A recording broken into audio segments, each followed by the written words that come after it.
Hi, I'm Pastor Lloyd Pulley, and as a pastor of a church in 40 years here in New Jersey, we're about making disciples of Jesus. That's what we're commissioned to do. The gospel is paramount in all that we do. And we have a balance that because of this, it impacts our lives, and Jesus has changed our lives. We understand the foundation of all truth is that Creator is distinct from the creation. Well, there's a whole new religion in town where they have rejected Genesis 1 through 11. It's all mythological, that you can create your own identity, create your own reality. And this is the foundational things that are happening in education in our children. I really believe that we need to come to a place of understanding of what this all means, how this is going to impact us, and how we can make a difference as citizens. You know, we understand that God has given family. You know, He created the family as the first institution. After He created us male and female. And then He gave us government. Government was meant to essentially keep at bay evil. But we need to shine our light and bear witness to the truth, fruit on display. The Bible says very plainly that we live in a culture, in an age, Romans 1, where truth is suppressed in unrighteousness. So we need to be faithful with the truth, because the truth will expose lies and deception. And if we're silent,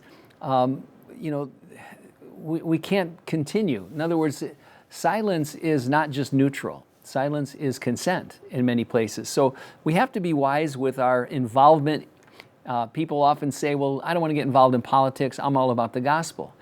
But I think the Proverbs 31, 8 through 9 gives us a good mandate. It essentially says, open your mouth for the speechless in the cause of all who are appointed to die. Open your mouth, judge righteously, and plead the cause of the poor and needy. This is our responsibility as people in a civilization. God did not remove us from the nations. He didn't isolate us and put us on a reservation somewhere, but He's called us to be in the world, not of the world. So this is where I think we really have to make a huge difference, because just like the evil philosophies have used children as pawns in their plans. The brown shirts of Nazi Germany, what they did with the Nazi youth movement and literally changed that whole nation. The Red Guard under Chairman Mao, another example of indoctrinating children to worship another thing other than Creator God. And now we're seeing a whole new DEI, formed young people. These words that sound great, diversity, equity, inclusivity, it's all wonderful. But the way they're applying is to try to redirect our understanding of reality. So civil engagement isn't just optional as Christians, it's really out of obedience. Public education has been repurposed. Used to be Bible-centered, virtue-focused. Now it's directed on an ideological formation rather than academics. Schools are no longer neutral. They're competing with different worldviews. And again, DEI is a religious ideology. It teaches doctrines, just like the Bible teaches. It teaches about guilt, about identity, justice, redemption. It functions as a belief system. It's not neutral. It's not merely educational. It replaces what I would say is the true biblical understanding of our creation. We're made in God's image, and with identity group labeling. And the problem is it's very harmful and confusing to children around race, identity, gender. It introduces adult-level concepts before children can process them. Undermines parental authority. There's a secrecy, keeping things from parents. It promotes a victimhood and guilt instead of resilience and responsibility. So my concern as a pastor, look, there's academic decline, and that's a problem because a lot of time that's spent on activism is replacing time in core subjects. And the national data actually shows this. There are drops in reading, math, and science. I mean, I don't think that is anything that's just considered political. I think that's something we all should be concerned about, is dumbing down a generation of people and putting them and preparing them as activists rather than people that are going to contribute to society. It's not going to be good for them. And when the enemies of truth get their way, they'll discard these kids like garbage.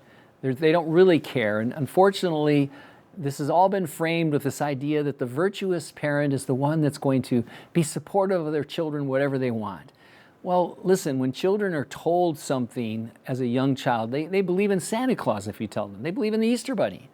How much more will they believe when they're told that maybe they were assigned to be a girl when they should have been a boy?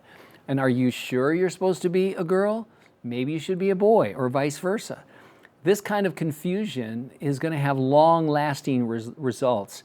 So I really believe the church has to engage. Silence, again, is not an option. Harmful ideologies will fill a vacuum. Churches have historically shaped education. This responsibility should continue.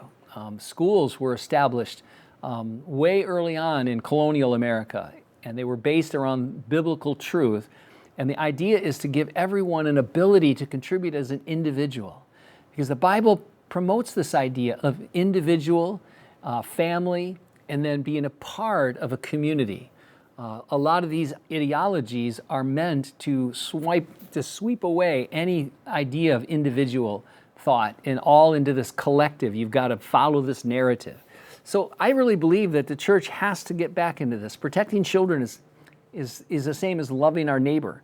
So the role of the Speak Up ministry, which we have here at Calvary Chapel, it offers training, organization, encouragement for parents.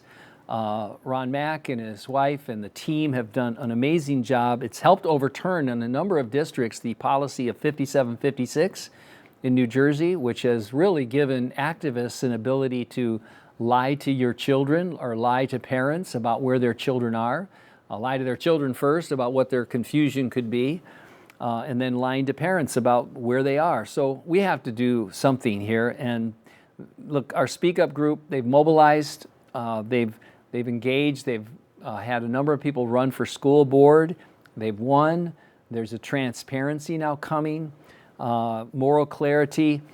We've not been watching for decades what's going on in education, and it's not going to be easy to go in the other direction, but it really just starts with a few parents realizing, I think I'm going to keep a closer watch on what my children are being taught.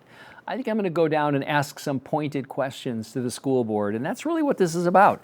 We go in with grace, with respect, but we boldly assert the things that are true. We've been met with a lot of disrespect and marginalization, but we still maintain ourselves, and we don't want a soundbite for social media or some thing to stir this up, but we do want to get truth out. And so one practical thing we'd say for communities: attend school board meetings consistently, request curriculum access and transparency, advocate for opt-in requirements rather than opt-out. You know, they give you a chance to opt out. It's not an easy thing. So you should insist on opting in on some of these things that go outside the realm of reading, writing, and arithmetic.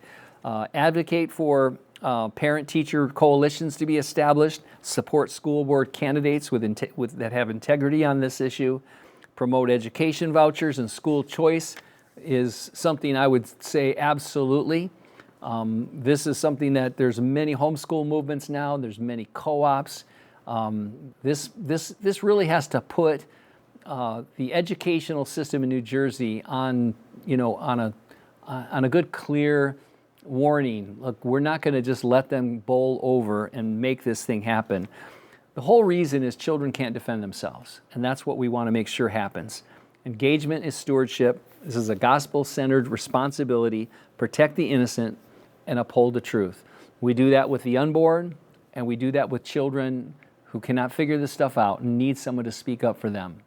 Thank you very much. Pray that God will bless your group there, and I pray that as you continue going forward, any way we can help and encourage you, reach out to us.